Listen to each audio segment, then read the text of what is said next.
Assalamualaikum warahmatullahi wabarakatuh. Shalom, Om Swastiastu, Namo Buddhaya, Salam Kebajikan.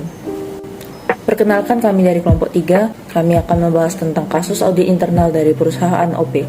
Sebelumnya, perkenalkan saya Evodina. Perkenalkan, nama saya Siti Anissa Setiawan Sinaga. Perkenalkan, nama saya Syafiko Khalila. Perkenalkan, nama saya Nabila Laura. Perkenalkan, nama saya Selviana. Sebelumnya saya akan memberitahu dulu apa itu audit internal dan fungsi-fungsinya menurut para ahli. Menurut Peraturan OJK Nomor 56 Tahun 2015, audit internal adalah suatu kegiatan assurance atau pemberian keyakinan dan konsultasi yang bersifat independen dan objektif dengan tujuan untuk meningkatkan nilai dan memperbaiki operasional perusahaan melalui pendekatan yang sistematis dengan cara mengevaluasi dan meningkatkan efektivitas manajemen risiko, pengendalian, dan proses tata kelola perusahaan.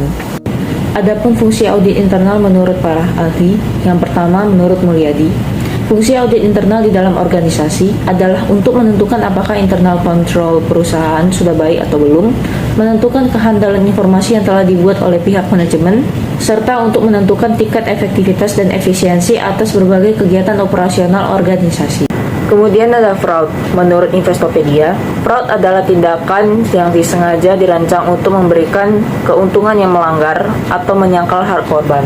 Sedangkan menurut ACVA, mendefinisikan fraud adalah semua aktivitas yang mengandalkan penipuan untuk memperoleh keuntungan. Jadi, seandainya seseorang berbohong agar dapat uang atau menguasai perusahaan, maka ia sudah melakukan fraud.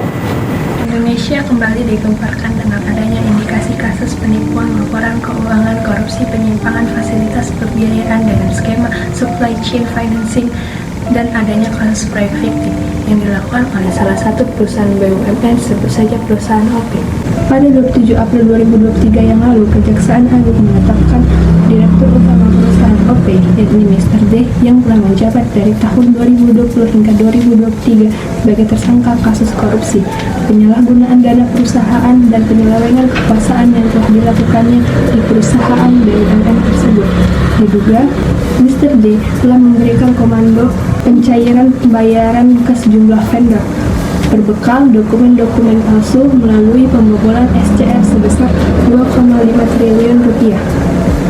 Pencairan dana SCR sebesar 2,5 triliun rupiah disalahgunakan dengan mengatasnamakan pendanaan proyek sejumlah proyek fiktif. Di antaranya adalah proyek jalan tol Krian, Legundi, Banjar, Manyar, dan proyek pengadaan material di tol Semarang Demak. Oleh sebab itu, 14 orang dijadikan tersangka dan diantaranya adalah Direktur Utama perusahaan OP, Direktur Operasional 2, dan Direktur Keuangan dan Manajemen Risiko.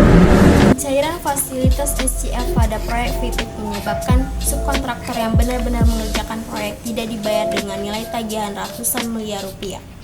Kasus proyek fiktif penyelewengan dana SCF dan utang kepada subkontraktor dan indikasi manipulasi laporan keuangan oleh manajemen PT OP.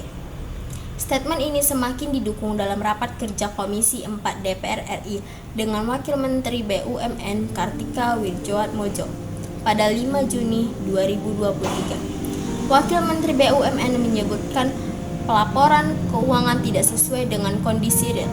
Dilaporkan seolah untung tetapi cash flow tidak pernah positif.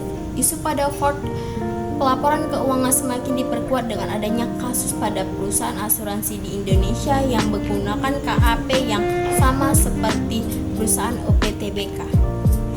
Kode etik. Tujuan dari kode etik adalah untuk memperkenalkan budaya etis dalam profesi internal auditing. Kode etik ini mencakup dua komponen penting, yaitu pertama, prinsipal adalah komponen yang berkaitan dengan profesi dan praktik internal auditing. Internal auditor diharapkan untuk menerapkan dan menegakkan prinsip-prinsipnya. Prinsip-prinsipnya yaitu integrity, objectivity, confidentiality, dan kompetensi. Yang kedua, rules of conduct adalah komponen yang menjelaskan norma perilaku yang diharapkan dari seorang internal auditor. Rules ini merupakan alat bantu untuk menginterpretasikan prinsip ke dalam penerapan praktek dan sebagai pedoman perilaku etis internal auditor. Dampak dari kasus tersebut, yang pertama menjatuhkan citra BUMN yang dimana BUMN dianggap memiliki manajemen kontrol yang baik. Yang kedua, mengurangi kepercayaan investor pada kredibilitas perusahaan di Bursa Efek Indonesia. Yang ketiga, menambah kasus pada perusahaan BUMN yang teridentifikasi fraud.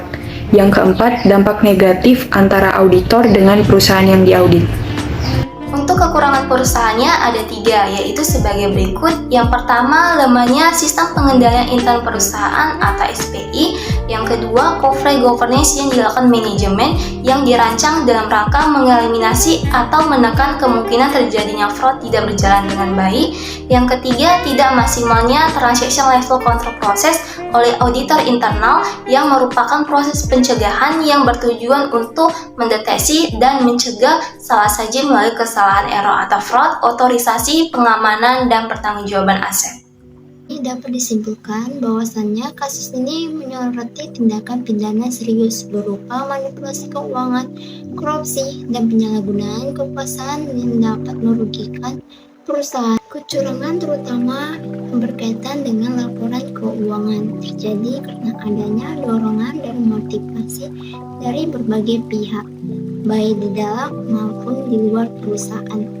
Teknik kecurangan yang dilakukan bervariasi, mulai dari mengkali prinsip akuntansi berlaku umum atau standar akuntansi keuangan, melakukan manajemen laba yang agresif, hingga melakukan tindakan ilegal yang kemudian disembunyikan dan berujung pada keberangkutan perusahaan. Penggunaan uang negara harus dipertanggungjawabkan sesuai dengan ketentuan dalam perundang-undangan. Setiap rupiah dana negara yang keluar dari kas negara harus benar-benar dibelanjakan untuk kepentingan rakyat. Karena itu, kita berharap hasil audit juga menjadi standar laporan keuangan pemerintah baik pusat maupun daerah.